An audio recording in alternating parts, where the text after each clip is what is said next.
une nouvelle taxe qui fait polémique en République du Congo, taxe dite de solidarité nationale. Chaque mois, 100 francs CFA seront prélevés sur le crédit du téléphone portable, projet inscrit dans le budget prévisionnel 2025 qui rapportera environ 6 milliards par an.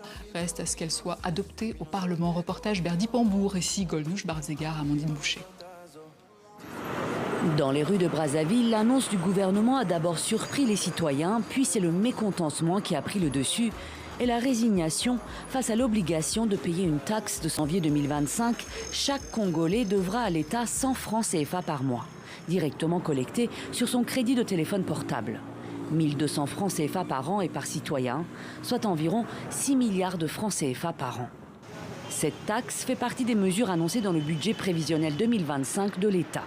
Une loi des finances qui doit encore être adoptée par le Parlement et dont l'austérité inquiète. Cette loi de finances, elle me paraît quand même irréaliste. Elle n'est pas adaptée à la situation actuelle du pays. D'un côté, on dit on lutte contre l'inflation et de l'autre, on crée des taxes qui viennent elles-mêmes alourdir l'inflation dans un pays déjà en crise. Pour l'opposition, cette taxe symbolise l'échec du gouvernement. Prélever 1200 francs CFA à la population, je trouve que c'est une façon de l'enfoncer de plus belle dans la pauvreté. Vous savez, si nous sommes arrivés à ce niveau d'échec des pouvoirs publics, notamment une dette insoutenable, plus de 90% du produit intérieur brut, c'est parce que nous avons une gouvernance qui a failli. Ces dernières années, le pays a revu le budget de l'État à la baisse, passant de 6 milliards d'euros en 2020 à 4 milliards d'euros cette année. Malgré la manne pétrolière, près de la moitié des 6 millions d'habitants du Congo-Brazzaville vit sous le seuil de la pauvreté. Depuis un mois dans la capitale, les ordures ne sont plus ramassées. Les éboueurs sont en grève pour cause de salaires impayés par l'État. Tout comme d'autres corps de fonctionnaires, comme les employés de mairie, les personnels des hôpitaux ou des facultés. Pour Vivian Manangou, professeur de fiscalité, le gouvernement a fait le choix de la facilité. Lorsqu'on est un pays endetté, comme c'est le cas du Congo aujourd'hui, on a deux possibilités pour désendetter le pays et donc financer un budget. La première chose à faire, c'est éventuellement de créer des impôts nouveaux. C'est ce que le gouvernement fait. C'est la facilité, on crée un impôt nouveau. On a des charges, il faut les couvrir, on crée un impôt. Et puis la seconde solution, c'est la plus efficace, mais la plus difficile, c'est de réduire le train de vie de l'État.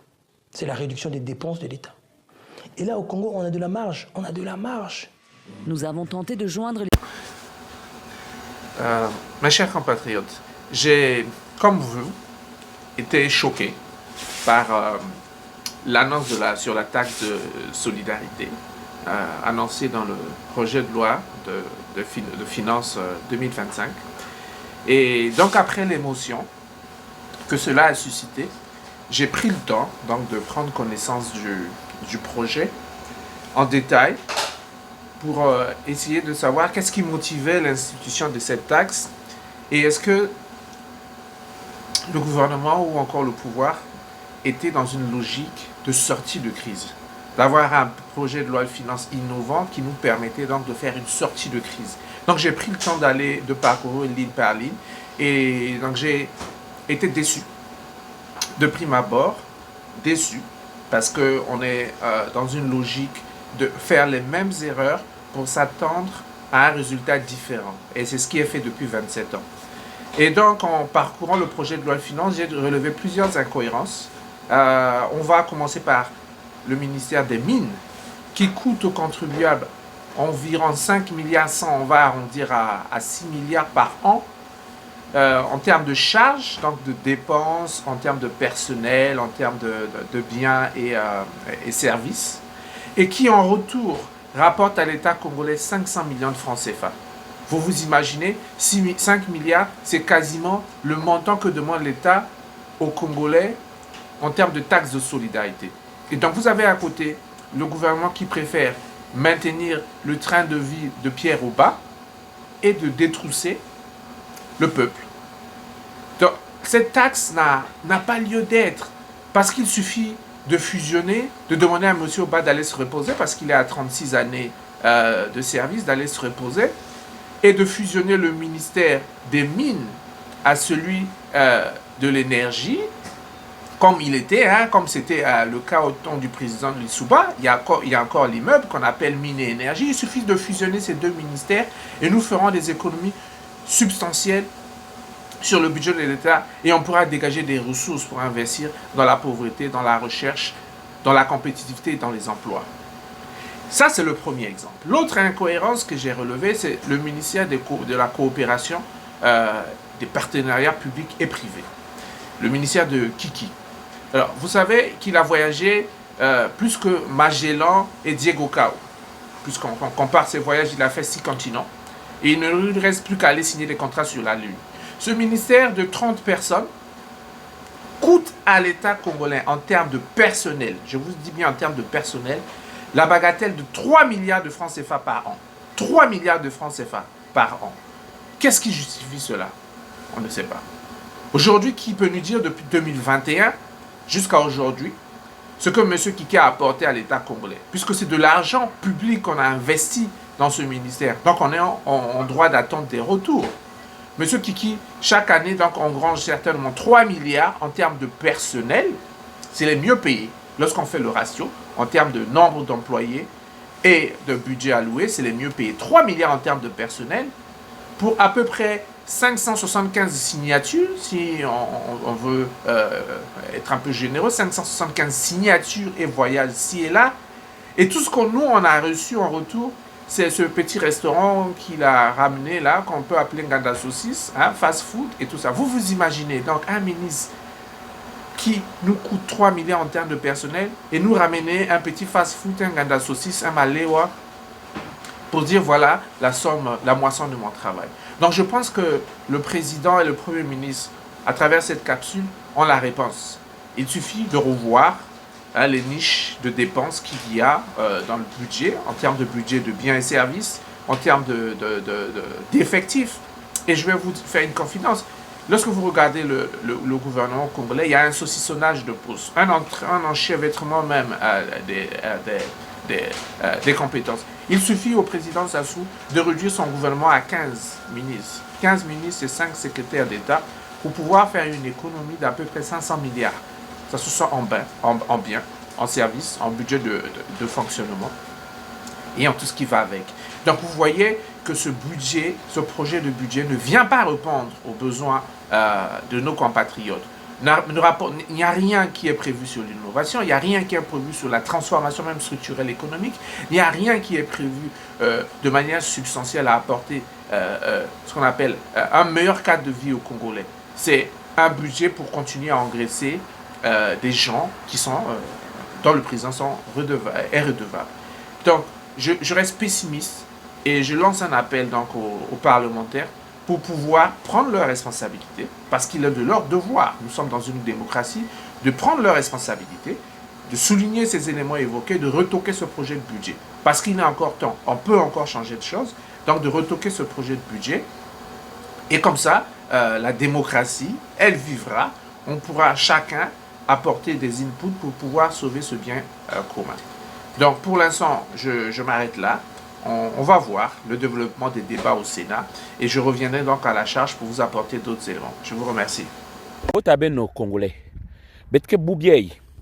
le 22 octobre 2024, ici Donald en 47, qu'est-ce qu'on a entendu là-bas?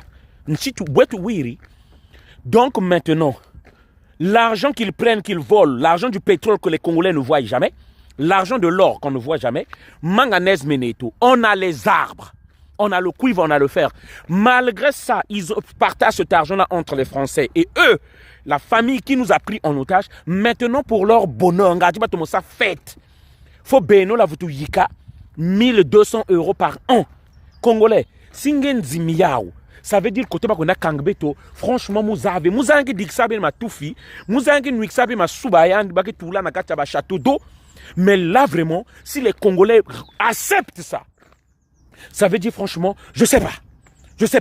Faut peut-être qu'il faut ba Burkina Faso salaka, ba Malien Faso salaka, ba Nigeria Faso salaka, parce que ils étaient même pires que nous.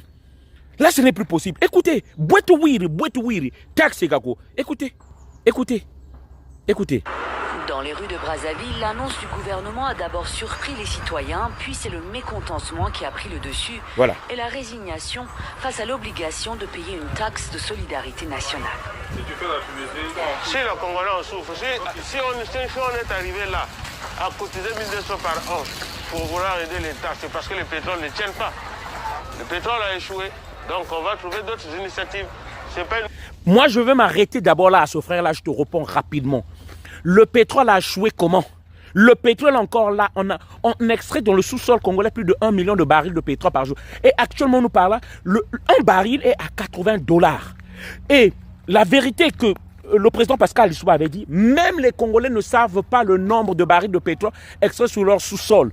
Comme les Maliens ne savaient pas les tonnes d'or. Parce qu'on cache toujours, comme les Guinéens, on cache toujours. L'argent est là, notre argent est là. L'argent là, c'est pour qui? Où va notre argent? Du pétrole, du bois, du cuivre, du manganèse, du fer. Où est notre argent? Le frère, il trouve ça normal. Le pétrole a échoué. A échoué comment le pétrole est encore sur le sous-sol congolais? On n'arrive pas à manger, il faut qu'on se pose des vraies questions. Écoutez les amis. Mauvaise idée, mais c'est l'utilisation de cet argent-là, il faudrait que ça soit bien utilisé. Le 1er janvier 2025, chaque Congolais devra aller... Donc en fait, il est en train d'accepter. Il est en train d'accepter que cet argent-là, s'ils n'ont pas su utiliser l'argent du pétrole, c'est des milliards et des milliards. Si on n'a pas vu les 14 000 milliards des Congolais, c'est cet argent qu'on va utiliser. Est-ce que vous êtes bête à ce point? Écoutez, je vais terminer vite là. À 100 francs CFA par mois, directement collectés sur son crédit de téléphone portable. 1200 Les francs voleurs par an et par citoyen, soit environ 6 milliards de francs CFA par an. Cette taxe fait partie des mesures annoncées dans le budget prévisionnel 2025 de l'État. Une loi des finances qui doit encore être adoptée par le Parlement et dont l'OCDE... Refusez ça avant que ça soit adopté par le Parlement. Refusez. Irréaliste et n'est pas adapté à la situation actuelle du pays. Franchement. D'un côté, on dit on lutte contre l'inflation et de l'autre, on crée des taxes qui viennent elles-mêmes alourdir l'inflation dans un pays déjà en crise. Franchement. Pour l'opposition, cette taxe symbolise l'échec du gouvernement. Prélever 1200 francs CFA à la population, je trouve que c'est une façon de l'enfoncer de plus belle dans la pauvreté. Franchement. Vous savez, si nous sommes arrivés à ce niveau d'échec des pouvoirs publics, notamment une dette insoutenable, plus de 90% du produit intérieur brut, c'est parce que nous avons une gouvernance qui a failli. Bon, merci les amis, partagez la vidéo. On ensemble, refusez ça, Congolais. Refusez. C'est fini. C'est fini. Merci.